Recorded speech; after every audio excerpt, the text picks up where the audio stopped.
Hi all, welcome to the Docker Analogy series where we are learning and mastering Docker each day.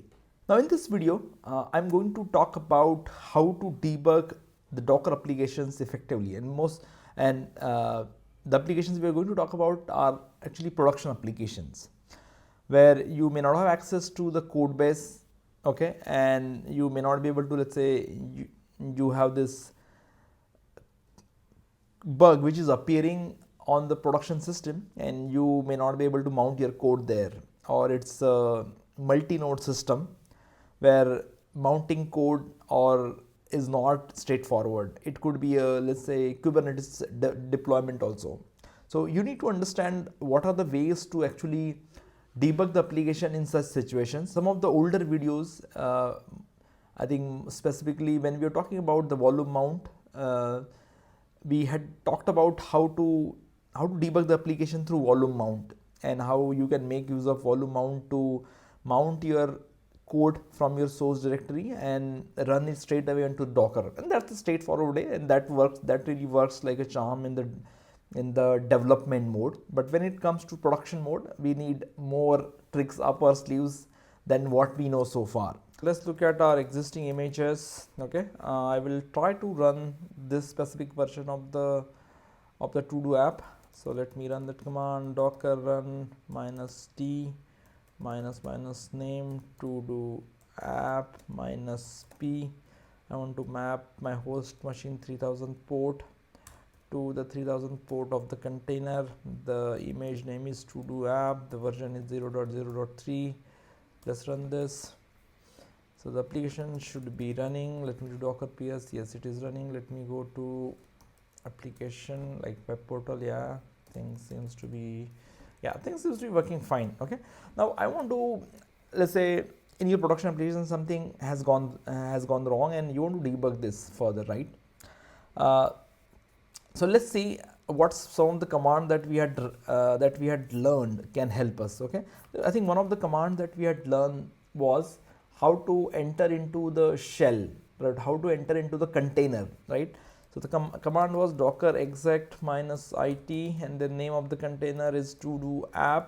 You can use containerd as well, and then my shell script. Okay, so this way I could enter into the shell script, okay, and I can see where my code is mounted, right? So you can see this is where the code is placed, because this is the working directory that we had set up, and this is our source code. Let's go into the source code and let's go to the index.js.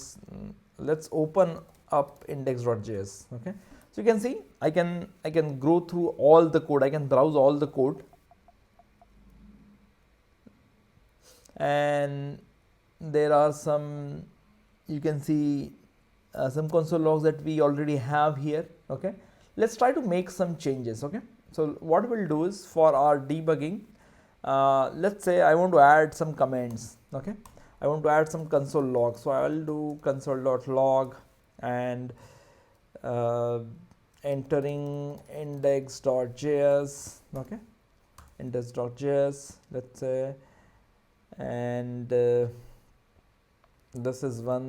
Okay, let me save this. Let's go to persistent. We are using SQLite because I think this version of the application we had not shifted to MySQL. Okay, so we were still using SQLite. So let's update this. Okay, this is just a part of debugging, right? That you would like to put some logs at a critical point of the application where application is crashing or something like that is happening. Okay, I'm putting those random logs here inside the init of SQLite. Okay, let me save this. Okay, once you have made the changes, you have saved the application, you can come out of this container. Okay, you can come out of the container.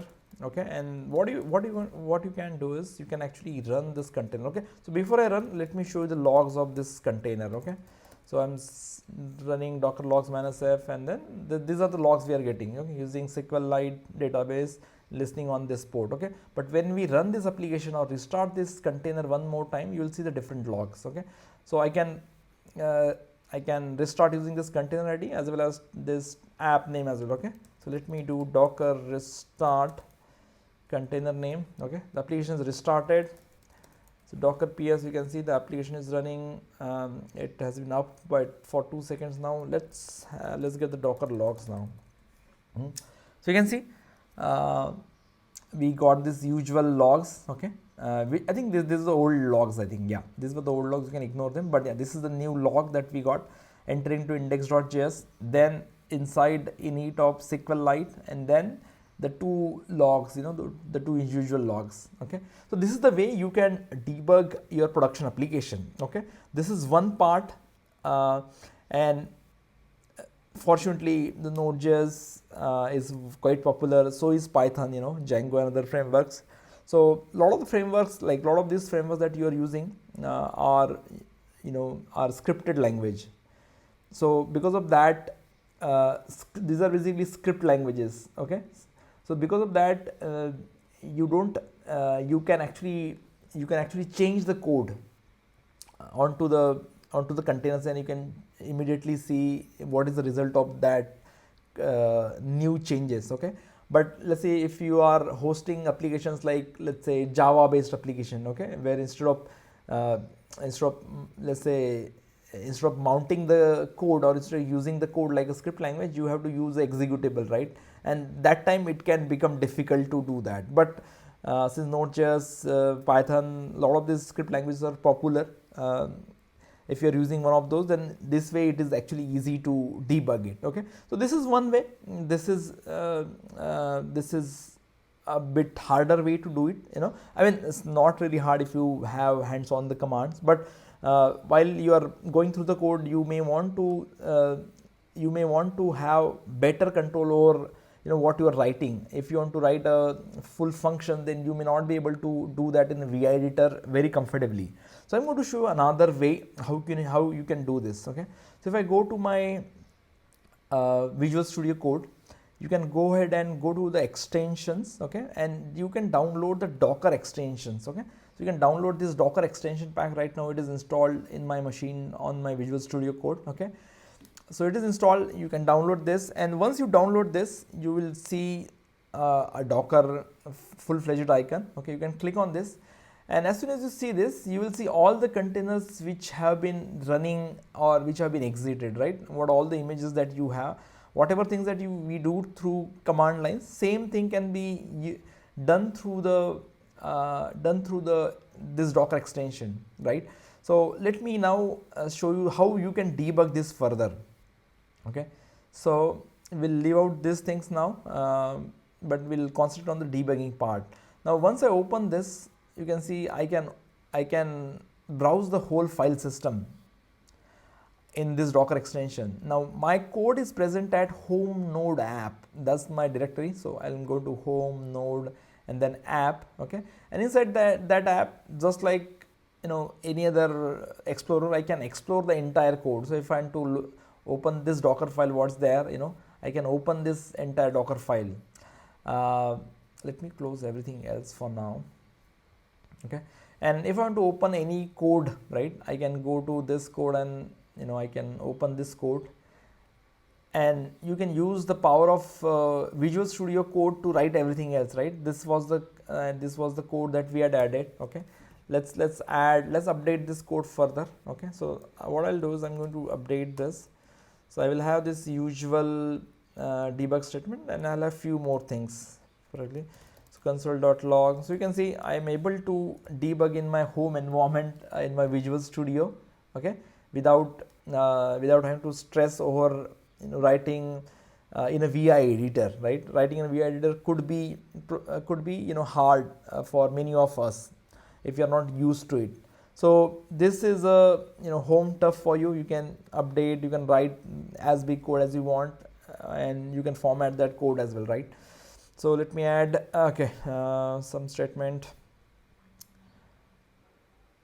db init completed successfully. db init completed successfully.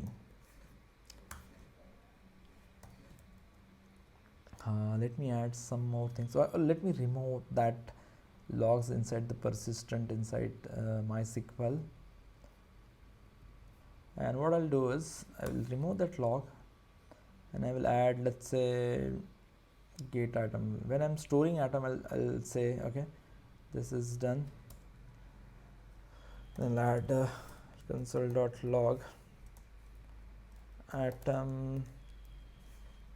Okay, I think this is the place where I should do this. Atom stored successfully.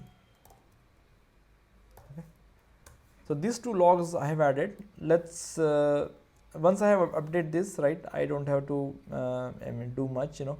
Again, I can restart it from straight away from here. Okay, I don't have to run any command. So as soon as I restart, the container will restart automatically. And if I come here, if I do docker ps, it will tell me it has, you know, it was restarted recently. And I can, let's say, go ahead and check the logs as well. So docker logs -f. So you can see db init completed successfully. Now if I go to my app, okay, so here, look at this part. Okay, I will update this, I will update the atom, and you will see the logs immediately. So let me bring this here, let me make this shorter. Okay, let me make this shorter, and you will see the logs here. So item 3, so you can see atom stored successfully. Let me item 4. So you can see you can debug things easily using the Visual Studio Code Docker extension. So yeah, those were the two things I wanted to explain regarding how debugging can be made easy in the Docker environment with using tools like Docker extension in Visual Studio Code. But if you are a old school guy, you can obviously use the terminal as well. And terminal works, you know, if you have good hands-on and the debugging is not too much, you know, not a lot of things have to be debugged, then this is straightforward way to do it. So that's it from this video.